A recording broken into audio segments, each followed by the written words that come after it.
Assalamualaikum warahmatullahi wabarakatuh. Halo semua, di sini saya akan menjelaskan materi fisika kelas 10 mengenai pengukuran dalam metode ilmiah. Hal yang akan kita pelajari pada kesempatan kali ini yaitu yang pertama, pengamatan eksperimen, 2 besaran, 3 satuan, 4 jenis-jenis alat ukur, dan 5 teknik pengukuran. Apakah kamu mengetahui tinggi dan berat badanmu? Bagaimana kamu mengetahui tinggi dan berat badan? Hal tersebut dapat diketahui dengan melakukan pengukuran. Pengukuran adalah kegiatan membandingkan nilai besaran yang diukur dengan besaran lain yang sejenis yang telah ditetapkan sebagai satuan. Mengapa sih pengukuran itu penting? Jadi, setiap hasil yang diperoleh dari percobaan harus didasarkan pada data yang akurat. Oleh karena itu, penggunaan alat ukur yang tepat dan metode pengukuran yang benar sangatlah penting.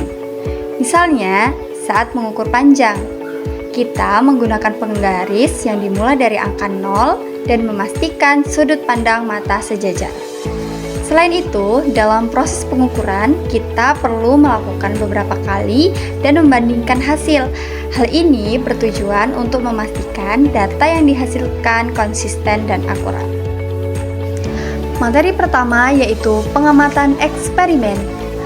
Pengamatan eksperimen terbagi menjadi 2, yaitu kualitatif dan kuantitatif. Kualitatif adalah mendeskripsikan pengamatan dengan menggunakan kata-kata saja.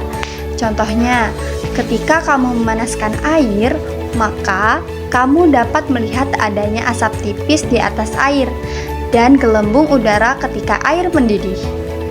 Selanjutnya yaitu ada kuantitatif. Kuantitatif adalah mendeskripsikan pengamatan dengan angka.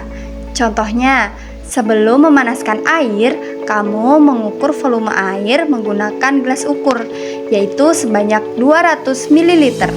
Kemudian, setelah memanaskan air, kamu mengukur suhu air tersebut, yaitu mencapai 70 derajat Celcius. Materi kedua yaitu besaran. Besaran adalah sesuatu yang bisa diukur dan memiliki nilai. Contohnya, seperti volume, panjang, berat, dan suhu. Dalam ilmu sains ada 2 macam besaran, yaitu besaran pokok dan besaran turunan. Besaran pokok merupakan dasar untuk menentukan besaran lainnya. Terdapat 7 besaran pokok dengan satuan standar internasional atau sering juga disebut sebagai SI yang telah ditetapkan oleh para ilmuwan seperti yang telah tertera pada tabel di samping. Dan besaran turunan adalah besaran yang diperoleh dari penggabungan 2 atau lebih besaran pokok. Dengan kata lain, besaran turunan dihitung menggunakan besaran pokok. Contohnya, kecepatan adalah besaran turunan. Karena kecepatan dihitung dari besaran pokok, yaitu panjang dan waktu. Contoh lain dari besaran turunan terdapat pada tabel di samping. Materi yang ketiga yaitu satuan. Dalam pengukuran sains, agar seragam diperlukan suatu pembanding yang tetap, tidak berubah-ubah, dan dapat digunakan di mana saja, yang disebut sebagai satuan baku. Namun, dalam kehidupan sehari-hari, ada beragam satuan yang digunakan. Misalnya, untuk mengukur panjang atau jarak, kita sering menggunakan satuan meter atau kilometer. Bahkan, menggunakan satuan yang tidak tetap, misalnya kaki dan tangan yang merupakan satuan tidak baku. Sebagai seorang ilmuwan yang melakukan pengukuran, penting untuk memiliki kemampuan mengubah satuan ke standar internasional yang diakui. Proses ini juga dikenal sebagai konversi. Sebagai contoh, jika kita mengukur panjang kertas sebesar 30 cm dan lebarnya 15 cm, kemudian kita perlu mengonversinya ke satuan meter yang merupakan satuan internasional. Untuk mengubah sentimeter ke meter membutuhkan 2 anak tangga. maka 30 cm akan dibagi dengan 100, maka menjadi 0,3 meter.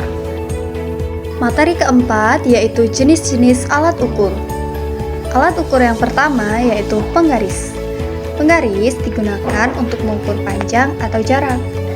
Yang kedua yaitu ada jangka sorong.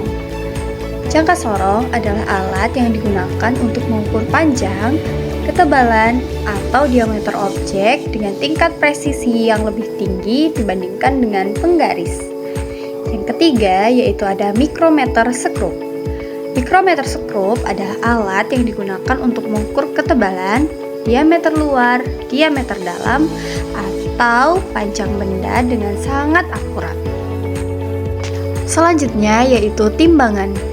Timbangan adalah alat ukur massa yang digunakan untuk mengukur massa suatu objek. Yang keempat yaitu ada termometer. Termometer adalah alat yang digunakan untuk mengukur suhu. Yang kelima yaitu ada alat pH meter. Alat pH meter digunakan untuk mengukur tingkat keasaman atau kebasaan suatu larutan. Yang terakhir yaitu ada ampere meter. Ampere meter adalah alat yang digunakan untuk mengukur besaran arus listrik. Materi yang terakhir yaitu teknik pengukuran. Pemilihan alat ukur dan melakukan pengukuran dengan teliti sangatlah penting agar hasil percobaan akurat. Beberapa hal yang perlu diperhatikan saat melakukan pengukuran. Yang pertama yaitu memulai angka 0 pada alat ukur yang digunakan. Yang kedua, menggunakan alat ukur yang tepat dan benar. Dan yang ketiga yaitu mencatat hasil pengukuran dengan simbol satuan yang benar. Ada materi tambahan nih, yaitu mengenai kesalahan paralaks.